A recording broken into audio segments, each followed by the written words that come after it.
अस्सलाम वालेकुम नाज़रीन, वेलकम है आपका मेरे चैनल में। जैसा कि आपने पिछली एपिसोड में देखा कि बेगम खातून उस्मान साहिब के खेमे में उन्हें मिलने आती हैं। उस्मान साहिब कहते हैं, बताएं बेगम खातून। बाला खातून कहती हैं, अभी आप इस वक्त आई हो तो जो कहना चाहती हैं वो अहम है। बेगम खातून कहती हैं, हाँ अहम है। उस्मान साहब, सबसे पहले मैं ये चाहती हूँ कि आप जान लें कि मैं आपसे और आपके दावा के लिए आखिरी सांस तक साथ हूँ। मेरी बैत बाकी है। उस्मान साहिब कहते हैं, है वल्लाह बेगम खातून। बेगम खातून कहती हैं कि फातिमा के अगवा होने में मेरी गलती है। मैं बड़े ही दुख के साथ दरख्वास्त करती हूँ कि मुझे बाजार के फरीजे से माजूल कर दिया जाए। मैं आपके साथ फतूहात पर जाने के अलावा कुछ नहीं कर सकती। ये सुनकर उस्मान साहिब कहते हैं, आप बाजार में अपना काम जारी रखेंगे। बेगम खातून अंदर ही अंदर बहुत ही खुश होती हैं। फिर उस्मान साहिब कहते हैं, दोबारा आप मुझे किसी फरीजे के बारे में नहीं कहेंगी, ना ही आपको किसी फरीजे से हटाया जाएगा। बेगम खातून कहती हैं, जो आपका हुक्म उस्मान साहिब, और खैमे से रवाना हो जाती है। इतने में बाला वहाँ से उठती है और कहती है कि अगरचे आप इसे अलग नहीं करना चाहते, यकीनी तौर पर कुछ है जो आप जानते हैं। उस्मान साहिब कहते हैं, ये रियासत का काम है, इसे कोई अपनी मर्जी से नहीं बदल सकता। जबकि दूसरे खेमे में ओरहान होलोफेरा के साथ बैठा होता है और कहता है, तुम बेवजह परेशान हो गई होलोफेरा। होलोफेरा कहती है, मैं मजबूत होने की कोशिश कर रही हूँ, लेकिन ये मेरे बस में नहीं है, मैं बहुत डर। ओरहान कहता है, तीर तावीज को लगा, और फिर वो तावीज निकालता है जो होलोफेरा ने उसे दिया होता है और कहता है, इस तावीज में लगा है वो तीर जो तुमने मेरे गले में डाला था। मुझे कोई चोट नहीं आई। और वो तावीज लेकर चूमती है। ओरहान कहता है, मेरी हिफाजत रब ने की इस तावीज को और तुम्हें अल्लाह ने वसीला बनाया। आओ देखते हैं इसमें क्या लिखा है। फिर वो तावीज खोलता है और देखता है इसमें कुरानी आयत लिखी होती है। वो आयत पढ़ता है तो होलोफेरा इसका मतलब पूछती है तो ओरहान कहता है कि ये खूबसूरत आयत का तर्जुमा है कि हमारे लिए हमारा अल्लाह काफी है और वो कितना ही बेहतरीन कारसाज है और वो कितना ही बेहतरीन मददगार है। दूसरी तरफ देखा जाता है कि बाला और उस्मान जंगल में घोड़ों पर सवार होते हैं। बाला कहती है, आज मैं आपको शिकस्त दूंगी। उस्मान कहता है, तुम मेरी मोहब्बत हो, मुझ पर इल्जाम मत लगाना, तुम मेरे पीछे रहोगी और मैं आगे निकल जाऊंगा। बाला कहती है, तो ऐसा है? उस्मान कहता है, जी हाँ। फिर उस्मान कहता है उसे, मत देखो तुम मुझे इस तरह। बाला कहती है, कोई जाल नहीं, मेरी मोहब्बत है उस्मान, और अपने घोड़े से कहती है, आलाजा चलो, और घोड़े को भगाती है। उस्मान भी अपना घोड़ा भगाता है। रास्ते में उस्मान बाला से कहता है, तुमने धोखा दिया बाला, मैं तुम्हें दिखाऊंगा मोहब्बत क्या होती है। बाला कहती है, मैंने आपसे कहा था कि मेरी मोहब्बत है। और इसी दौरान दूसरी जानिब से एक तीर आकर बाला को लगता है। बाला घोड़े से नीचे गिर जाती है। यह देखकर उस्मान फौरन अपने घोड़े से उतरकर बाला के पास जाता है और कहता है, बाला तुम ठीक हो? बाला कहती, मैं ठीक हूँ उस्मान, ठीक हूँ।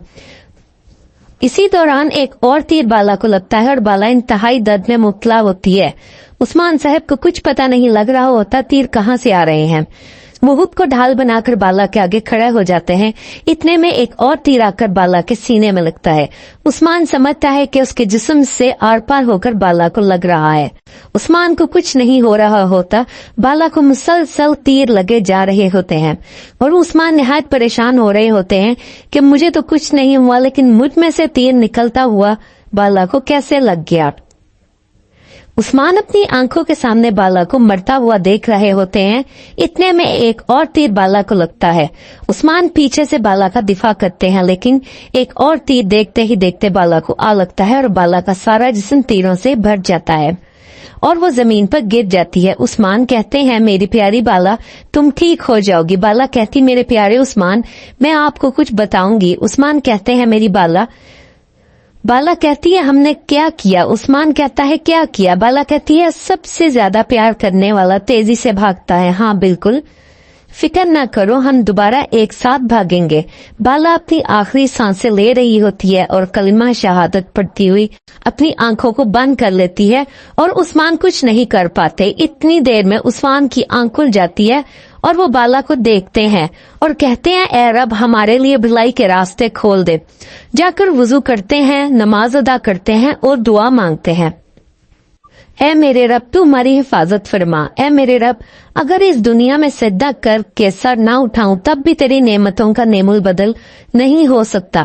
اے میرے رب تو نے بالا کو میرا نصیب بنایا اور اس دنیا میں بالا کی عدم موجودگی رنگوں کے مرجھانے کے برابر ہوگی. تو مجھے بالا کے درد سے دوچار مت کرنا, تو مجھے اس درد سے نہ آزمانا. ہماری آخری سانس تک ہمیں ایک ساتھ اس راستے پر چلنے کی توفیق عطا فرمانا. وہیں بالا سوتے ہوئے اپنی بیٹی حلیمہ کو پکارتی ہے اور عثمان اسے دیکھتا ہے. پھر اگلی صبح جب ہم دیکھتے ہیں کئی قبیلے میں علاؤدین گھوڑے پر سوار ہو کر جا رہا ہوتا ہے تو گونجا اسے راستے میں کھڑی ہوتی ہے. علاؤدین گونجا کے پاس آ کر کہتا ہے کہ تم کل سے کچھ ٹھیک نہیں ہو, کچھ ہوا ہے تو بتاؤ. گونجا کہتی ہے کچھ ہے مگر کیسے کہنا ہے یہ نہیں جانتی. علاؤدین گھوڑے سے اترتا ہے تو گونجا اسے ایک طرف لے جاتی ہے.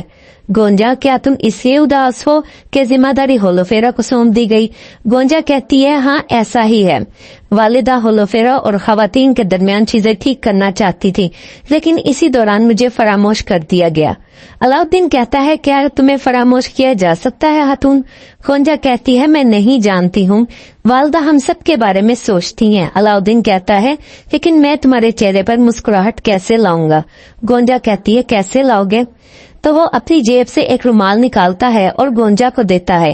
اس کے اندر ایک پھول ہوتا ہے. اسے دیکھ کر گونجا ہنسنے لگتی ہے اور کہتی ہے علاؤدین, اور وہ پھول اٹھاتی ہے. علاؤدین کہتا ہے ہاں میری گلاب, تمہارا یہ خوبصورت چہرہ ہمیشہ ہنستا رہے. دھوکے باز خاتون. اور گونجا کہتی ہے مدرسے والے. پھر علاؤدین کہتا ہے اب میں چلتا ہوں, اللہ کی امان. اور علاؤدین اپنے گھوڑے پر سوار ہو کر چلا جاتا ہے. پیچھے سے گونجا کہتی ہے میں تمہیں کیسے بتاؤں علاؤدین. دوسری جانب ہمیں کاراسی کا محل دکھایا جاتا ہے جہاں لوکاس اور صوفیہ کاراسی سے ملنے آتے ہیں. صوفیہ کہتی ہے آپ ہمیں اتنی جلدی میں کیوں بلا رہے تھے؟ کاراسی کہتا ہے کوئی ضروری بات ہے. عثمان صاحب مجھے شکار کے لیے بلا رہے ہیں. صوفیہ کہتی ہے شکار کا مطلب ہے اتحاد. عثمان کے ساتھ اتحاد کرنے جا رہے ہیں. کاراسی کہتا ہے اگر ایسا ہوتا تو تم میرے سامنے نہ ہوتی. عثمان صاحب مجھے شکار پر بلا رہے ہیں لیکن جس کا شکار کیا جائے گا وہ تم ہو خاتون. یہ سن کر لوکاس پوچھتا ہے آپ کا کیا مطلب ہے؟ کاراسی کہتا ہے عثمان میرے ساتھ ایک شکار کا منصوبہ بنا کر خود کو ایک شکاری کے طور پر متعارف کروائے گا. جب تم لوگ آ کر اس کو مار رہے ہوگے تم اپنی جان سے ہاتھ دھو لو گی. یہ سن کر صوفیہ ہنستی ہے اور کہتی ہے میں اس جال میں نہیں پھنسوں گی. کاراسی کہتا ہے اگر میں نے تمہیں نہیں بتایا ہوتا تو ہم دیکھ لیتے کہ عثمان تمہارے ساتھ کیا کچھ کرتا. آج ہم شکار پر جا رہے ہیں, اب یہ تم پر منحصر ہے. اور یہ کہہ کر کاراسی وہاں سے روانہ ہو جاتا ہے. صوفیہ اور لوکاس بھی اس کے پیچھے روانہ ہو جاتے ہیں. دوسری جانب کائی قبیلے میں آئیکت آ کر کہتا ہے دستور عثمان صاحب تشریف لا رہے ہیں. اور اگلے ہی لمحے سرداری دروازہ کھلتا ہے اور عثمان صاحب اور بالا خاتون سرداری خیمے سے باہر آ جاتے ہیں. وہ کہتے ہیں یہ جانے والے انتقام کی خوشخبری کے ساتھ فاتح بن کر لوٹیں گے. حضور. عثمان کہتے ہیں انشاءاللہ پیاری بالا خاتون. ہمارے لوگوں ہماری ریاست پر مسلط ہونے والوں کو زمین کے 7ویں حصے میں دفن کرنے کا وقت آ گیا ہے. تمہارا بازار بھی بابرکت ہو. اور سپاہیوں سے کہتے ہیں گھوڑے لے کر آؤ, شکار کا وقت آ گیا ہے. اور پھر اس کے بعد سب اپنے گھوڑوں پر سوار ہوتے ہیں اور بالا بھی اپنے گھوڑے پر سوار ہوتی ہے اور اپنے سپاہیوں سے کہتی ہے ہم ثبوت جا رہے ہیں. اس طرح بالا ہولوفیرا اور گونجا کے ہمراہ ثبوت کی جانب روانہ ہو جاتی ہے.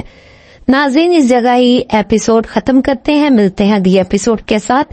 ہمارے چینل کو لائک شیئر اور سبسکرائب کرنا مت بھولیے گا.